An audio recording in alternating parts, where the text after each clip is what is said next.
Bulletin में सबसे पहले बात करेंगे, इलेक्शन कमीशन ने खैबर पख्तूनख्वा और बलूचिस्तान की सिक्योरिटी सूरत हाल पर गौर के लिए अहम बैठक बुला ली है। रात गए इजलास में बलूचिस्तान और खैबर पख्तूनख्वा की सूरत हाल पर गौर के बाद चीफ इलेक्शन कमिश्नर ने यह वाज़ेह किया था कि खैबर पख्तूनख्वा और बलूचिस्तान में इलेक्शन मुलतवी करने का कोई इम्कान नहीं है। दोनों सूबों में सिक्योरिटी की सूरत हाल पर मुताल्लिका इदारों से रिपोर्ट तलब की गई है। इलेक्शन कमीशन में खैबर पख्तूनख्वा और बलूचिस्तान की सिक्योरिटी सूरत हाल पर गौर के लिए आज इजलास हो रहा है। इसमें क्या फैसले हो सकते हैं, बात करने के लिए हमारे साथ फोन लाइन पर मौजूद हैं साबिक secretary election commission Kanwar Dilshad साहब। बहुत शुक्रिया जियो न्यूज़ को वक्त देने के लिए। कहिएगा क्या ऐसा मुमकिन है कि दो सूबों में सिक्योरिटी सूरत हाल की वजह से इंतखाबात कुछ देर के लिए मुलतवी कर दिए जाएं? देखा जी, आइन की आर्टिकल 219 के तहत, 218 के तहत और इसी तरह अगर हम देखें इलेक्शन एक्ट जो है उसका सेक्शन 58 के तहत और 57 के तहत ये जो है ये इस बात ये नामुमकिन है कि आप दो सूबे में जो है वो आम इंतखाबात मुलतवी कर रहे हैं। तो मुलतवी करने की आइन में और कानून में और एक्ट में कोई गुंजाइश नहीं है।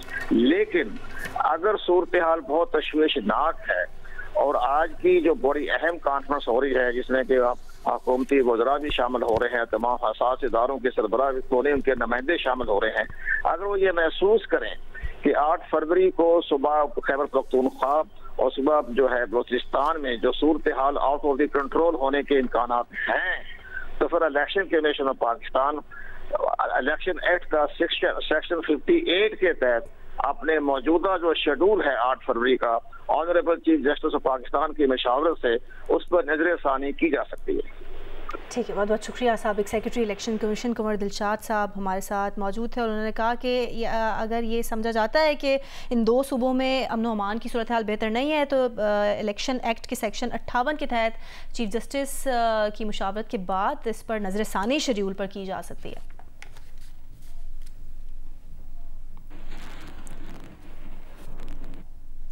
साइफर केस में बानी पीटीआई और शाह महमूद कुरैशी ने खुद साख्ता परेशानियां बनाई। फेयर ट्रायल का हक चालाक मुलजिम के लिए नहीं, फेयर ट्रायल किया गया, मुजरिमान को जिरा का मुकम्मल मौका दिया गया, लेकिन वकला सफाई ने जानबूझकर जिरा नहीं की। साइफर केस में बानी पीटीआई और शाह महमूद की 10-10 साल की सजा का तफसीली फैसला जारी कर दिया। फैसले में कहा गया है कि बानी पीटीआई और शाह महमूद ने बतौर वजीर आजम, वजीर खारजा अपने अहद की खिलाफ वर्जी की, पाकिस्तान और अमरीका के ताल्लुक को नुकसान पहुंचाया। साइफर के जरिए दीगर ममालिक से राब्ते के सिस्टम की सालमियत पर समझौता किया गया।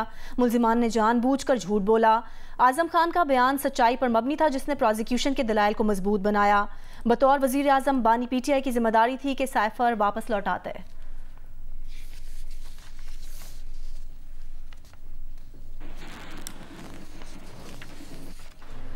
और आम इंतखाबात से पहले पीटीआई के इंतखाबात होंगे। आज़ाद उम्मीदवारों को यकजा रखने का प्लान तैयार कर लिया गया है। 5 फरवरी को इंट्रा पार्टी इलेक्शन के लिए federal election commissioner Rauf Hasan ने शेड्यूल जारी कर दिया। कागजात नामजदगी आज और कल तक पीटीआई के मरकजी सेक्रेटेरिएट या वेबसाइट से हासिल किए जा सकेंगे। कागजात जमा कराने की आखिरी तारीख 2 फरवरी की रात 10 बजे तक की होगी। पीटीआई के तमाम रजिस्टर्ड मेंबरान अपनी मर्जी के पैनल या चेयरमैन के उम्मीदवार के हक में मुख्तलिफ मकामात पर वोट डाल सकते हैं।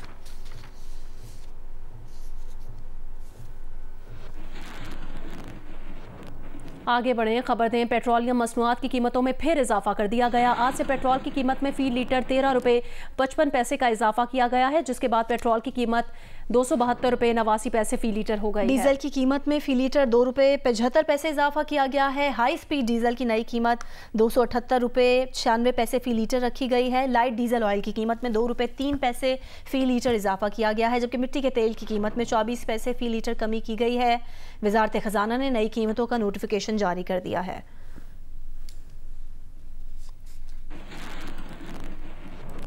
पेट्रोलियम मसनूआत की कीमतों में इजाफे के बायस शहरी मायूस नजर आ रहे हैं। कीमतों में इजाफे से शहरियों को जरूरियात जिंदगी पूरी करने में मुश्किलात का सामना है। तफसील बताएंगे नुमाइंदा जियो न्यूज़ अलीशा अमजद। पेट्रोलियम मसनूआत की बढ़ती कीमतों से शहरी शदीद परेशान है। शहरियों का कहना है कि जहां हुकूमत चंद रुपए पेट्रोल सस्ता करती है, वहीं हुकूमत कुछ अरसे के बाद दुगनी कीमतों से उसे बढ़ा देती है। शहरियों की ये भी शिकायत थी कि पेट्रोलियम मसनूआत की बढ़ती कीमतों के साथ साथ जरूरियात जिंदगी भी मुतासर होती है, जिसमें अशियाए खुर्दनोश सरे फहरिस्त है। पेट्रोल की कम कीमतों में किराए कम नहीं होते, जबकि बढ़ती कीमतों के साथ साथ किरायों में इजाफा कर दिया जाता है। जी, कराची में गैर कानूनी तामीरात ना रोकने पर सिंध हाई कोर्ट का SBCA पर इजहार बरहमी। गैर कानूनी तामीरात से मुतालिक दरख्वास्त की समाअत के दौरान जस्टिस नदीम अख्तर ने कहा कि आपकी वजह से शहरी मुश्किलात में हैं, जब तामीरात होती हैं तब कार्रवाई क्यों नहीं होती। तफसील जानेंगे अमीन अनवर से। अमीन, अपडेट कीजिएगा। जी बिल्कुल, 3 मंजिला इमारत गैर कानूनी तौर पर बनाकर शहरियों को फरोख्त करने और उसके बाद सिंध हाई कोर्ट में ये मामला आया है, जिसमें आज अदालत ने SBCA पर बरहमी का इजहार किया है कि जब ये तामीरात हो रही होती हैं तो उस वक्त SBCA इनके खिलाफ कार्रवाई क्यों नहीं करता और इनकी वजह से मासूम शहरी जो अपने जगह ले लेते हैं, वहाँ पे फ्लैट बुक करा लेते हैं और उसके बाद जब कोई मामला आता है तो उसके बाद कार्रवाई होती है, तो शहरियों को काफी मुश्किलात का सामना करना पड़ता है। अदालत ने SBCA हुकाम से ये भी इस्तफसार किया कि बताएं कि अदालती अहकामात के बाद उन्होंने क्या कार्रवाई की है और अदालती अहकामात जब नहीं होते तो उस पर खुद क्या कार्रवाई की है। SBCA ने अब तक कितने अपने अफसरान के खिलाफ कार्रवाइयां की हैं और कितने बिल्डर्स के खिलाफ मुकदमा दर्ज भी कराए हैं जिन्होंने गैर कानूनी तामीरात की हैं, क्योंकि इससे शहरी जो है वो मुतासर होते हैं जिन्होंने अपना जिंदगी भर की जमा पूंजी लगाई होती है, लेकिन उसके बाद जब पता चलता है कि इमारत की तामीरात की इजाजत नहीं ली गई थी, उसके बावजूद ये इमारत तामीर की गई है, मामला अदालत में आता है तो उस पर अदालत ने SBCA हुकाम पर काफी बरहमी का इजहार किया है और न्यू लियारी सोसाइटी स्कीम 33 में ये 3 मंजिला इमारत गैर कानूनी तौर पर बनाई गई थी SBCA इजाजत के बगैर, जिस पर अदालत ने SBCA हुकाम पर बरहमी का इजहार किया और गैर कानूनी तामीरात के खिलाफ कार्रवाई का हुक्म दिया है। इस केस की समाअत का हवाला आप दे रहे थे अमीन, बहुत शुक्रिया आपका।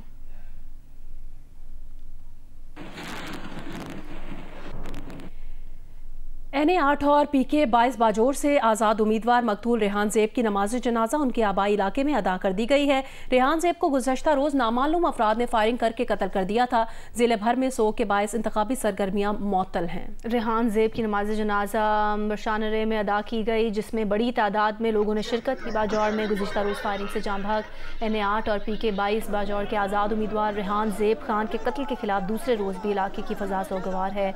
तमाम हल्कों पर इलेक्शन के लिए उम्मीदवारों ने अपनी इंतखाबी मुहिम रोक दी है। जिले भर में इंतखाबी सरगर्मियां मुअत्तल हैं। रेहान ज़ेब खान को गुज़िश्ता रोज़ इलेक्शन कैंपेन के दौरान सिद्दीकाबाद फाटक बाजार में फायरिंग करके कत्ल किया गया था। वाक़े का मुकदमा अब तक दर्ज नहीं किया गया, पुलिस तहकीकात कर रही है।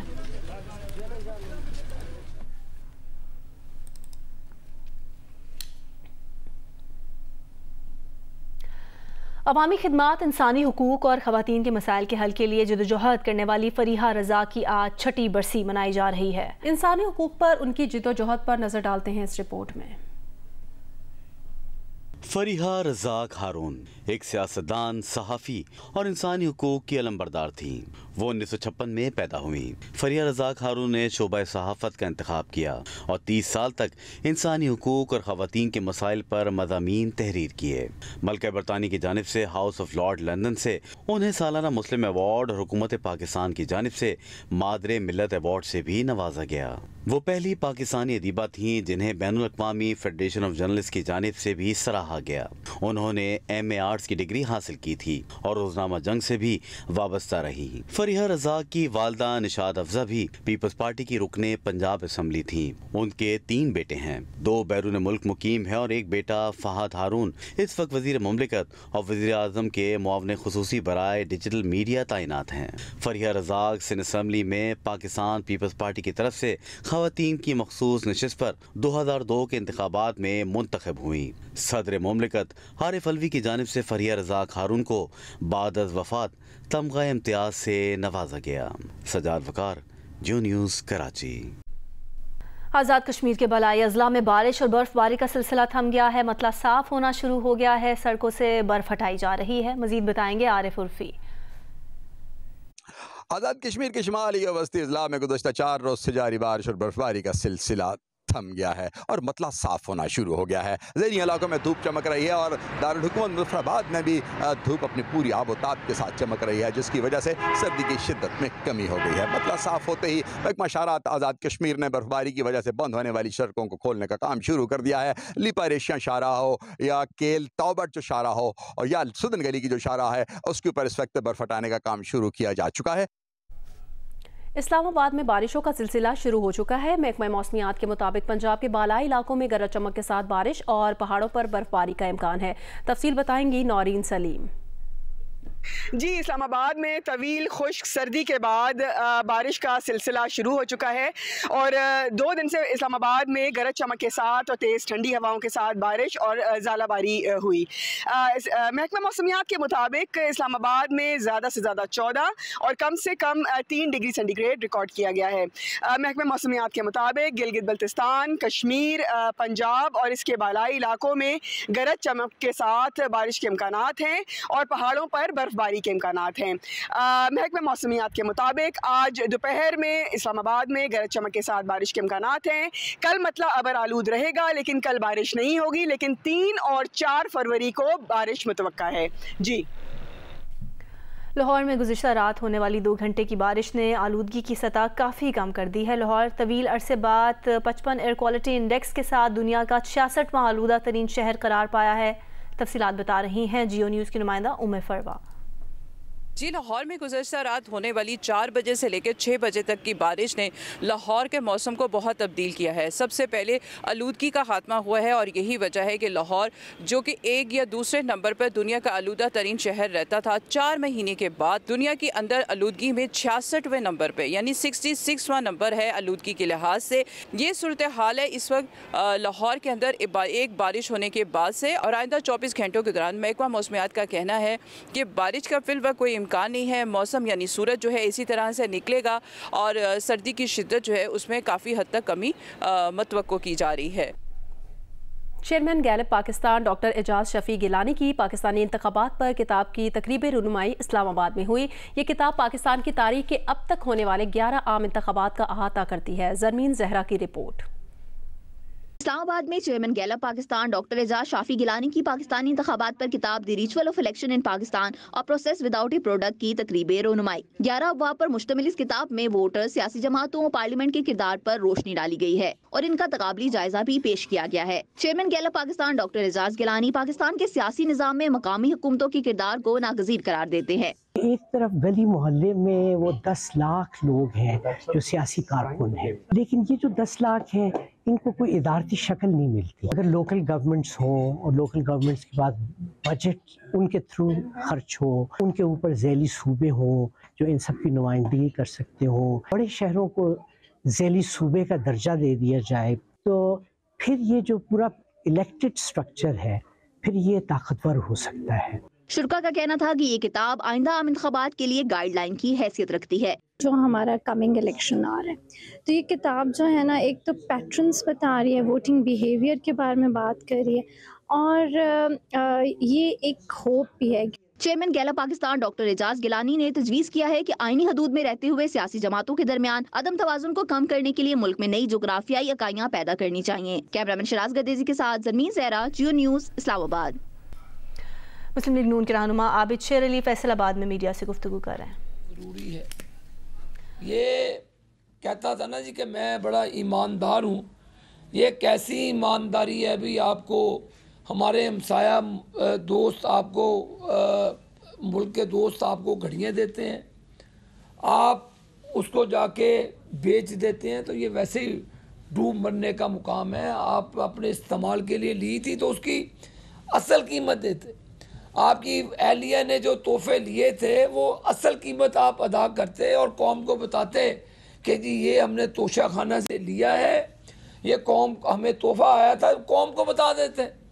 जब चोरी पकड़ी गई डाकू की, महा चोर की, तो उसके बाद उसको जो अभी सज़ा हुई है कल तोशा खाना में उसकी और उसकी एहलिया को 14 साल की, तो वो कोई इंतकामी कार्रवाई नहीं है, वो कोई सियासी इंतकाम नहीं है उससे।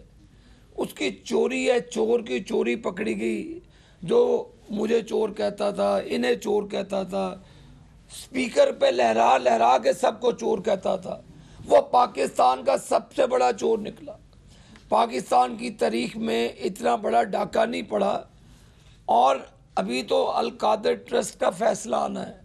अल कादर ट्रस्ट 70 अरब रुपए की जो इसने ज़रबकारी की है पाकिस्तान की मईशत को, इसने वो जो पैसा बाहर से आया, इसने अपनी कैबिनेट से मंजूर करवाए बगैर ही एनवेलप में बंद था बकौल उनके वुज़रा के, कि उसने वो अपनी कैबिनेट से मंजूर करवाया और रियाज मलिक साहब को 70 के रहनुमा आबिद शेर अली फैसलाबाद में मीडिया से गुफ्तगू कर रहे हैं।